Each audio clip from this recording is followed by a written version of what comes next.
Hello my friends, this is Andrea, the Girl Plus Paper, and in this video I am coming to you as part of the creative design team, and I will be sharing this cute little monogram card that you see here.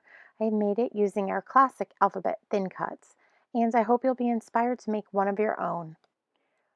Before we begin this project, I want to show you that I've used the Stitch Together mini collection by Close to My Heart and Cricut, and I pulled in two of the images, this beautiful scalped frame that I sized down to 3 inches in height, and this flower that right now you'll see me, I'm getting rid of the innards of it, but the flower needs to be 1.75 inches tall, and you'll see in my video that the flower that I use is a little disproportionate to my original, so we're going to go ahead and size that down.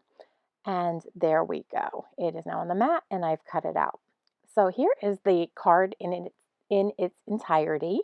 And I have used the Mix and Paper Pack, some Sapphire paper, and I've also used some peach cardstock. And I really love the way that this came out. It's simple yet so effective.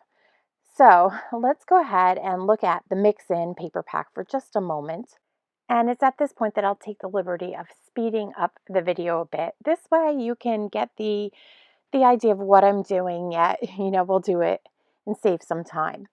So the mix-ins come with 6 beautiful pieces of paper, and they have a front and a back and a unique zip strip.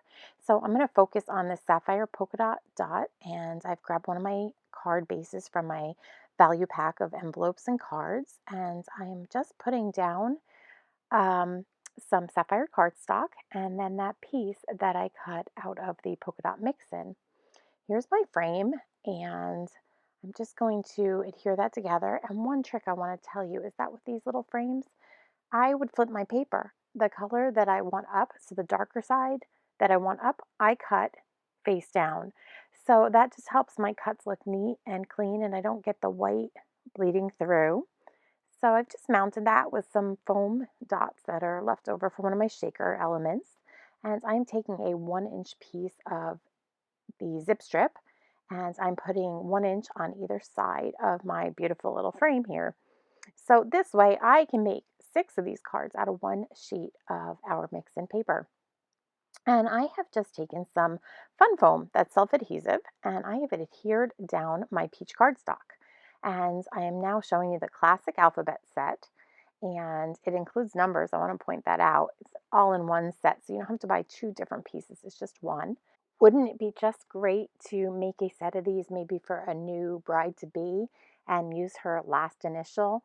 I know I'm using A for Andrea, but I just think that would be great to make a set of these cards, put them in a cute little box, and gift them away. So I'm going to go ahead and grab our Make a Splash stamp set because I wanted a floral texture to my monogram. So I'm going to go ahead and ink that up in peach ink. It's very subtle, but it's there and I like it. And I'm just going to use a dauber and ink the edges to give my A a little more dimension. I know the foam tape lends some, but I want to give it a little more. So I'm just going to use my adhesive runner and tack that down really lightly and quickly.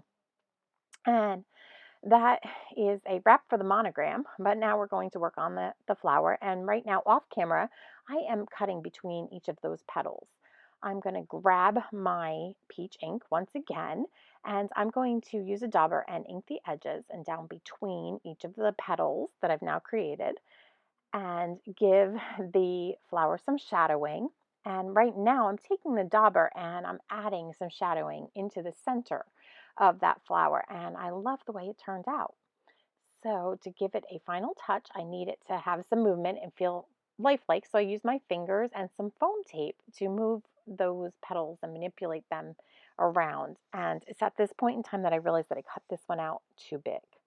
Now I'm grabbing some of our brand new wooden button embellishments, and I'm going to go ahead and put one of those down into the flower. I ultimately end up using a mini glue dot to do so because I want that button to stick there. Now I have a 1/2 inch glue dot, and I love using glue dots to put down our embellishment threads. So this one is the crocheted sapphire thread. And I am just going to use my fingers to loop that around and catch it into that 1/2 inch glue dot. I like the glue dots because once you commit to how you want that thread to lay down. It's there. You don't have to wait for it to dry or hold it down, but you can play with it for a while.